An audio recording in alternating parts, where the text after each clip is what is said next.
Hi, I'm Josh, And I'm Jacqueline. and this week we're going to take some time to talk about buying and selling horses.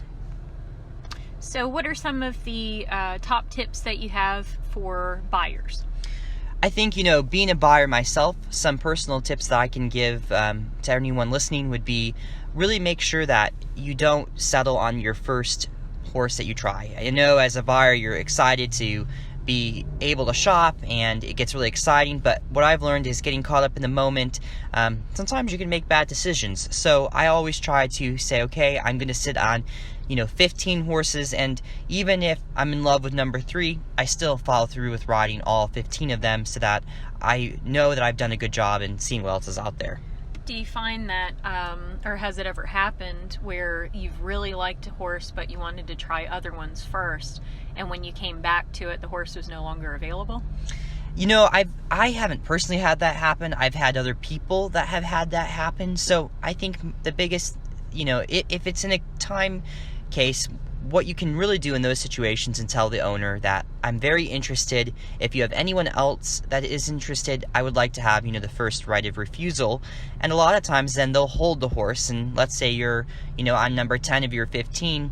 I think then by that time, if, they're like, listen, we've got another buyer interested, you can go and go back and make that decisions. But you do need to let the seller know that you are interested and that you would like the first right of refusal, because if you don't, then they're going to just move forward. Okay.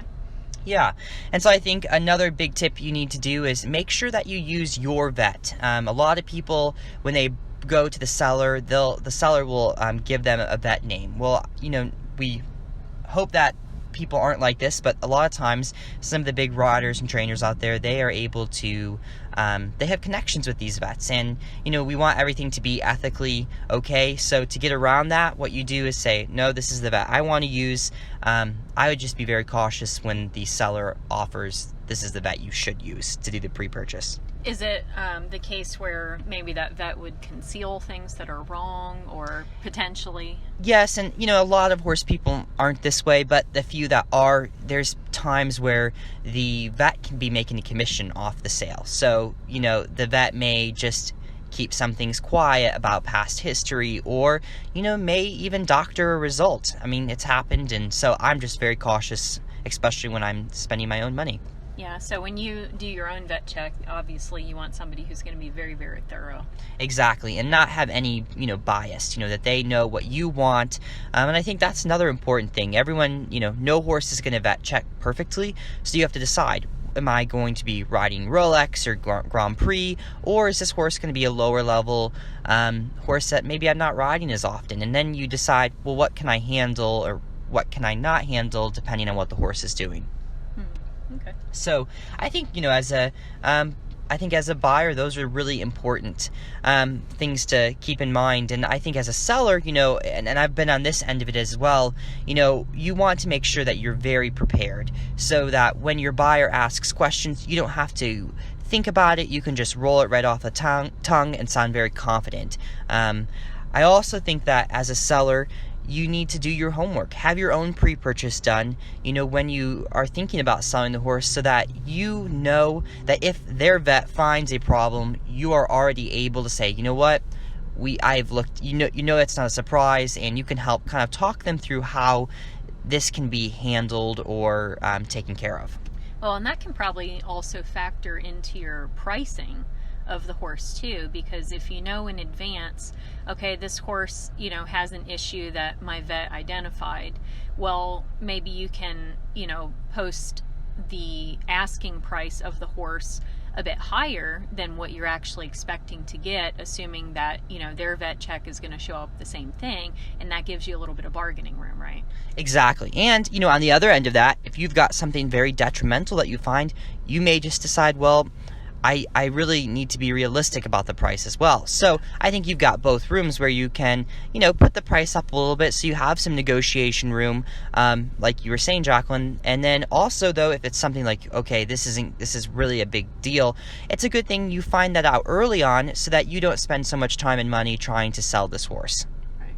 Another thing as a seller, too, is take your time during the trials. I know, as a buyer, when you get there, if you're rushed through the process, you're thinking, okay, what are they trying to hide? What's trying not to come out? So as a seller, if you can really take your time and just be thorough and not be rushed, really, as a buyer, they are feeling like, okay, I am getting the adequate time that I need, and there's nothing being hidden here. It runs really smoothly. So, my biggest thing, being on both ends of it is just be prepared. Know the horse on the inside and outside as a seller, and as a buyer, you want to know the horse, inside and out as well. And you don't have months to do this, so make sure that you, as a buyer, have your questions ready, and ask as many questions as you want, because you need to know exactly what you're getting into, and then as a seller, be prepared for all those questions. So is it pretty typical that somebody would do one visit with the horse or one trial with the horse, or do people usually do multiple trials to make their mind up? I think a lot of times you get multiple trials. If you've got a person coming back for the second time, that should mean they're very serious. And so, as a buyer, you need to make sure that if you are coming back a second time, that you are serious and that you're not, wasting the seller's time. Because, coming from a seller's point of view, if they're taking the time out of the day to have you come back again, they think you're pretty interested. So most of the time when you come back for that second trial, you're very interested. You just want to make sure that your instincts were correct the first time. Okay. So what are the two biggest mistakes, or I guess the biggest mistake that a seller would make and the biggest mistake that a buyer could make in thinking about buying or selling a horse? I think the biggest mistake a seller could make is not disclosing something maybe about the personality or if, for example, if you have a horse that's horse shy with other horses in the arena, well, when you're as a buyer, you may not find that out because you're trying the horse probably on its own. But then you buy the horse and you get a couple weeks down the road, and you go to a show and you find out this horse is scared to be in the warm-up arena, and you have huge problems.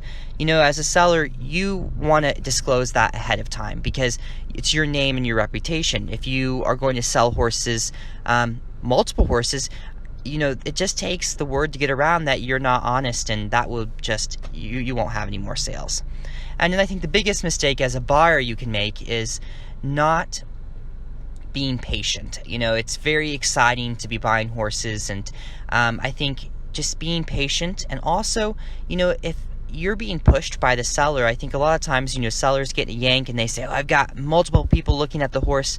Just make sure it's really what you want, because anytime that you're pressured into a decision, and if you go forward with it and it's not what you want, it's your job to make that horse have the best home it can. So you want to make sure that you're not stuck with something that you didn't want in the first place.